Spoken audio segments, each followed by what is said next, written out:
صح؟ وربنا ما انا كسبان. الحمد لله. انت عامل ايه؟ بص اقول لك على حاجه، اختاري اسم اي شخص في دماغك. براحتي. براحتك. ماشي اخترت. طب فكري فيه، هو واحد ولا واحده؟ ما تقوليش بس. ماشي تمام. هو واحد؟ اكيد.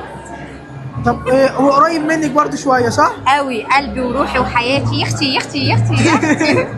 محمد ابن اخوكي صح؟ صح. برافو عليك برافو عليك برافو عليك. قريتها بقى ولا غشيتها لا ولا إيه؟ شفتها. بس اقول لك على حاجه، امسكي الظهر ده. اوكي. بص هلف وش بعيد وترجي الظهر. اه. تحفظي الرقم اللي فوق والرقم اللي تحتيه على طول. إيه هو زي ما يطلع ولا انا اللي براحتي؟ زي ما يطلع. ماشي. ماشي. تمام؟ اقفلي على الظهر جامد. اجمعي الرقمين في دماغك. ماشي. قولي بقى ناتج في سرك ورا بعض كتير. 7 7 7 7 صح؟ وربنا ما انا كسبان. يلا بجد بجد.